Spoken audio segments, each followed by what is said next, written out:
Sai village cooking நேர்களுக்கு வணக்கம். புதுசாக என்னோடய வீடியோஸ் பார்க்குறீங்கன்னா மறக்காமல் லைக் பண்ணுங்கள், ஷேர் பண்ணுங்கள், சப்ஸ்கிரைப் பண்ணுங்கள்.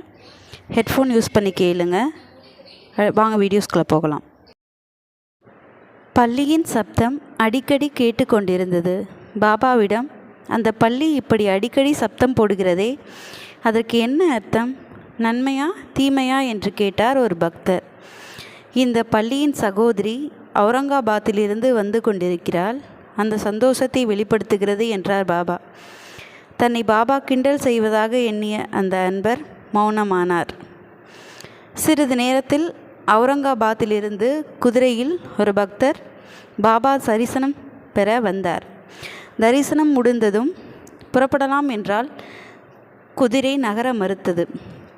கொள்ளு பையை காட்டினால் குதிரை எழுந்திருக்கும் என்று பையை எடுத்தார். அதிலிருந்து துள்ளி குதித்து ஒரு பல்லி சுவரில் சரசரவென்று ஏறியது. 2 பல்லிகளும் கூடி குழாவியதை மசூதியிலிருந்த அத்தனை பக்தர்களும் கண்டு அதிசயித்தனர். அதை யூகித்து சொன்ன பாபாவின் மேல் நம்பிக்கை மேலும் வேரூன்றியது. தங்கள் எதிர்காலத்திலும் இன்னல்கள் வராமல் பாபா காப்பாற்றுவார் என்று மக்கள் திடமாக நம்பினர். குதிரையில் வரும் இந்த நாடகத்தை கேட்டு மறுபடி பாபாவை மண்டியிட்டு தொழுதார். மற்றொரு பணக்காரர், அவருக்கு மனைவிகள், மக்கள், பேரன் பேத்திகள் எல்லாம் நிறைந்திருந்தது. வீடுகள், மாடுகள், குதிரைகள், நிலங்கள் என்று லாபமாக கிடைத்ததையெல்லாம் வாங்கி போட்டிருந்தார். அனாதையாய் ஒரு குழந்தை கிடைத்தால் பண்ணை ஆட்களின் விருப்பப்பட்டவர்கள் அதை வளர்க்கலாம். செலவு பண்ணை வீட்டில் பண்ணையாருடையது. குழந்தைக்கு 5 வயதானதுமே அது நிலக்கடலை உடைத்து கொண்டிருக்கும். அவரது வீட்டு சமையல்காரியும் தோட்டக்காரர்களும் பணியாளர்களும் அனாதையாக பெற்றோரால் கைவிடப்பட்ட உறவினர்களே. வயது ஆக பண்ணையாருக்கு பயம் பிடித்து கொண்டது. பாபாவின் புகழை கேட்டு ஷீரடிக்கு போனார். பாபா, எனக்கு பிரம்மானந்தத்தை அருள வேண்டும் என்று வேண்டினார்.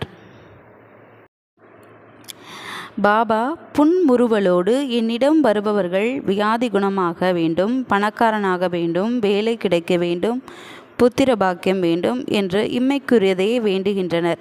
நீங்கள் ஒருவர்தான் மறுமைக்குரிய பிரம்ம ஞானத்தை கேட்கிறீர்கள். ரொம்ப சந்தோஷமாக இருக்கிறது. இதோ உபதேசிக்கிறேன். நீங்கள் சிறிது நேரம் இங்குள்ளவர்கள் என்ன பேசுகிறார்கள் என்று கண்காணியுங்கள் என்றவர் ஒரு பையனை அழைத்து, நந்து சேட்டிடம் பாபா கேட்டார் என்று 5 ரூபாய் வாங்கி கொண்டு வா, ஜல்தி என்றார் உரக்க. பையன் போன வேகத்தில் திரும்பி வந்தான். வீடு பூட்டியிருப்பான். சரி, பாலகுரசேரிடம் போய் 5 ரூபாய் வாங்கி வா என்றார். பையன் சுவற்றில் எரிந்து பந்து போல் திரும்பி வந்து அவர் வெளியூர் போயிருப்பதாக கூறினான். மறுபடி 2 இடங்களை சொல்லி அனுப்பினார் பாபா. பையன் தோல்வியோடு திரும்பினான். பாபாவின் இந்த செயல் அன்பர்களுக்கு விசித்திரமாய் இருந்தது. முந்திரி கொட்டை மாதிரி யாராவது 5 ரூபாய் கொடுக்க முன்வந்தால், ஓ, உன்னிடம் அத்தனை பணம் இருக்கிறதா என்று கேட்டு விரட்டினாரானால் பெரும் செலவோ நஷ்டமோ ஏற்பட்டுவிடும். ஆனால் பண்ணையாருக்கு இதெல்லாம் தெரியாதே.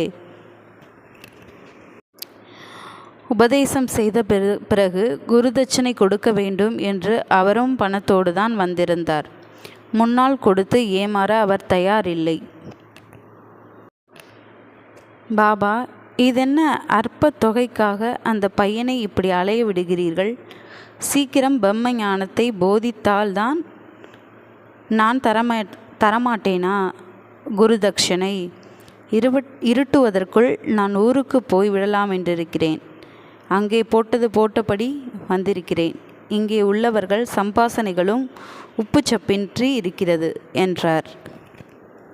ஐயா, நான் கேட்டு அனுப்பியது அற்ப தொகையான 5 ரூபாய்கள்தான். தங்களது பையில் அதை போல் 50 மடங்கு இருக்கின்றது. அதில் பிரம்ம ஞானத்துக்கு விலையாக 5 ரூபாய்கள் தந்து பையனின் அலைச்சலை தவிர்த்திருந்தால் கருணை மனமும் தான குணமும் அதில் தெரிந்திருக்கும். தன்னலம் மிகுந்த நெஞ்சம் என்னை போன்றது. பிரம்மஞான பசை அதில் ஒட்டாது என்றதும் பையிலிருந்த பணத்தை எண்ணி பார்த்தார் பண்ணையார். ரூபாய் நோட்டுகள் 25 இருப்பதைக் கண்டு மிரண்டு போனார். கூடியிருந்தவர்களுக்கு அது மற்றும் ஒரு பிரமிப்பு.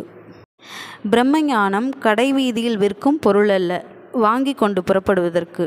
இங்குள்ளவர்கள் பிறரை பற்றி வம்பு பேசியிருந்தால் அது உங்களுக்கு சுவாரஸ்யமாக இருந்திருக்கும். பிறர் துன்பம் என்னும் நெருப்பில் குளிர்காய விரும்புகிறது உங்கள் மனம். அந்த மனதில் பிரம்மஞானம் எப்படி பற்றும்?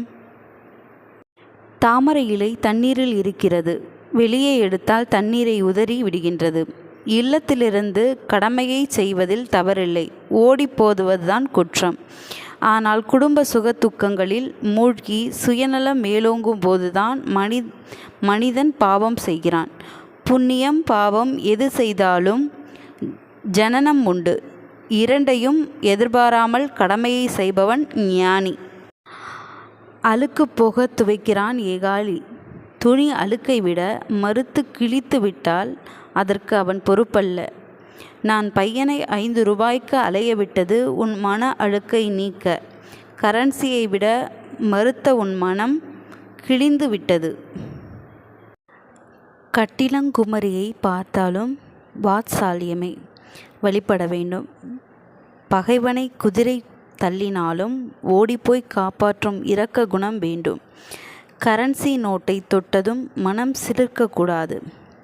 அனாதை, வியாதியஸ்தன், ஏழை எல்லோரிடமும் கடவுளை பார்க்கும் பக்குவமும் தொண்டு செய்யும் அன்பும் வர வேண்டும். யானை நம்மை விட பல மடங்கு பெரியதாக இருந்தாலும் அந்த அளவு வளர வேண்டும் என்று எந்த மனிதனும் நினைப்பதில்லை. புலியையும் சிங்கத்தையும் போல பலம் பெற விரும்பாத மனிதன் பணக்கார பக்கத்து வீட்டுக்காரனை கண்டு பொறாமை கொள்கிறான். செல்வந்தனான உறவினரை கண்டு வயிறெறிகிறான். இது புரையோடிய புண். இதை வெட்டி எறியும் துணிச்சல் வர வேண்டும். நான் உயர்குலத்தில் பிறந்தவன் என்ற நச்சு விதை மனதில் ஊன்றவே விடக்கூடாது. லாபம் கருதி தருமம் செய்யக்கூடாது.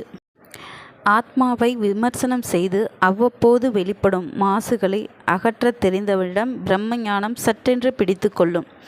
நாற்றத்தில் மூக்கு சுருங்காமலும் நறுமண வாசனையில் மூக்கு விடைக்காமலும் இருக்க பழக வேண்டும். நல்ல உபதேசங்களை மட்டுமே செவிப்புலன் மனதுக்குள் விட வேண்டும். தீய சிந்தனைகள் விரும்பத்தக்காத விருந்தாளிகள். உள்ளத்தால் சோறும் போகிறவனை பிரம்மச்சாரியாக கடவுள் கருதுவதில்லை. ஐம்புலன்களுக்கும் ஒழுக்கம் அத்தியாவசியமானது. ஐம்புலன்களுக்கும் மனமே எஜமானன். கண் பார்ப்பதை, காதுகள் கேட்பதை, நாசி நுகர்வதை, வாய் பேசுவதையெல்லாம் வடிகட்டாத மனதில் பிரம்மஞானம் நுழைய முடியாது. 32 பற்களும் மூடியிருக்கும் கதவுகளுமான உதடுகள் இருந்தும் அதிக பிரசங்கித்தனமாக நாக்கு வார்த்தைகளை கொட்டி விடுகிறது. அப்படி கொட்ட விடாமல் தடுப்பவருக்கு மனமே முதலாளி. சரீரம் உணரும் உல்லாசங்களை மன ஊக்கமளிக்க கூடாது. நன்மையானதற்கு மட்டுமே ஒப்புதல் தர வேண்டும். இப்படிப்பட்டவர்களுக்கு பிரம்மஞானத்தை தேடி போக வேண்டாம். பிரம்மஞானம் இவர்களை தேடி வரும். உடம்பே ரதம், புத்தியே தேரோட்டி, மனமே கடிவாளம், உணர்ச்சிகளே குதிரைகள், உணர்ச்சிகளுக்கான காரணங்களே போகும் பாதைகள். இதை சரிவர செய்தவன் ஆன்மீக உலகத்துக்குள் புகுகிறான். பூசாரி இல்லாத கோயில் மாதிரி குரு துணையில்லாத ஆன்மீக ஞானம். தானே செய்யும் பூஜையில் தவறுகள் நேரிடலாம். ஆன்மீக ஞானம் ஒவ்வொருவருக்கும் புதியது. அதில் அலையாமல் கண்டுபிடிக்க குரு அத்தியாவசியமானவர். நல்ல குரு ஏனையாக உதவுவார். நல்லவருக்கு தெய்வமும் துணை செய்கிறது. தேகம் எத்தனை பெரிய வசதிகள் நிறைந்த கப்பலானாலும் துர்க்க குணங்கள் என்ற துவாரங்கள் இருந்தால் நெடுங்காலம் தாக்கு பிடிப்பது கடினம். துன்பக்கடலில் மூழ்கி மூச்சு திணறும் போது கூட இருமாப்பு என்ற பணமூட்டையை விட மறுத்தால் பிரம்மஞானம் என்ற கரையை நீங்கள் அடைவது எங்கனம்? பேராசையும் பிரம்மஞானமும் இரு துருவங்கள். ஒன்றை தொட்டவனுக்கு இன்னொன்று கைகூடாது. ஒரு முனிவரிடம் அவரது சீடன் எதிர்காலத்தை ஞான திருஷ்டியில் காண சொல்லி கொடுங்கள் என்று தொந்தரவு செய்தான். தியாகம் செய்யாமல் எதுவும் கிடைக்காது. பிஞ்சில் பழுக்க நினைக்கிறாய், அதற்கு நீ கொடுக்கும் விலை பெரியதாக இருக்கும் என்று எச்சரித்தார் குரு. பரவாயில்லை என்று பிடிவாதமாக சொன்னான் சிஷ்யன். உபதேசம் செய்து வழிபாட்டு முறைகளையும் சொல்லிக் கொடுத்தார் குருநாதர். 3 கோடி ஆகும் போதுதான் பலன் அளிக்கும் என்றும் கூறினார். குருவிடம் விடைபெற்று சென்ற சீடன் காட்டில் ஒரு மரத்தடியில் இருந்து மந்திர உரு போட்டான். சிங்கமும் சிறுத்தையும் உருமியது கண்டு இடத்தை மாற்றினான். அட்டையும் பிள்ளை பூச்சியும் சரீரத்தை குடைந்தது. வயிறு பசித்தது. பிச்சை எடுத்து சாப்பிட்டான். ஒரு பால் மண்டபத்தில் மந்திர உரு போட்டான். பிசாசுகள் கூத்தாடின. வேத பாடசாலை தொடங்கி அதில் தன் குப்பையையும் நிறைத்து கொண்டான். நேரம் கிடைக்கும் போது மந்திரத்தையும் தியானம் செய்தான். வேதம் அவன் முகத்தில் தேசத்தை வளர்த்தது. ஒரு முனிவர் தன் மகளை சீடனுக்கு மடமுடிக்க விரும்பினார். லதாங்கி மிகுந்த அழகுடையவள். அவளை பார்த்த சீடன் மயங்கினான். திருமணம் முடிந்தது. மணமுத்த தம்பதிகளின் இல்லறத்தின் நற்பரிசாய் 2 புதல்வர்களும் பிறந்தனர். 2 கோடி வரை உரு போட்ட சீடன் மந்திர உருவை நிறுத்தினான். ஆனால் 3/2 பங்கு உரு போட்டதன் பலன் சீடனுக்கு அரைகுறையாய் எதிர்காலம் தெரிந்தது. ஆனால் முற்று பெறவில்லை. 100 படி அரிசி முடிந்ததும் மூத்த பிள்ளை இறந்து விடுவான் என்பதால் அவனுக்கு அரிசி சோறு போட கூடாதென்று தடுத்தான் சீடன். அதனால் மகனும் தாயும் சீடனிடம் விரோதம் கொண்டனர். இளைய மகன் தனக்கு பிறந்தவன் அல்ல என்பதை புரிந்து கொண்டவன் மனைவியையும் இளைய மகனையும் வெறுத்தான். தன்னிடம் படிக்கும் மாணவர்களின் தீய எண்ணங்கள் புரிய ஒவ்வொருவராய் விரட்டியடித்தான் சீடன். இதனால் வருமானமும் முகத்திலிருந்த தேஜஸும் தேய்ந்தன.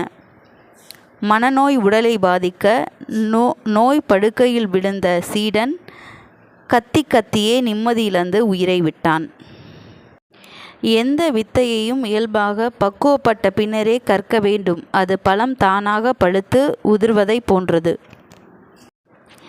பண்ணையாருக்கு உரைத்த உபதேசத்தை கேட்ட பக்தர்கள் நெருப்பிலிட்ட நெய் போல் உருகினர். பண்ணையார் மனம் தெளிந்தவராய் பாபாவை வணங்கி விடை பெற்றார். அடுத்த கதை அடுத்த வீடியோஸில் பார்க்கலாம். என்னோடய வீடியோஸ் உங்களுக்கு பிடிச்சிருந்தால் மறக்காமல் லைக் பண்ணுங்கள், ஷேர் பண்ணுங்கள், சப்ஸ்கிரைப் பண்ணுங்கள். நன்றி.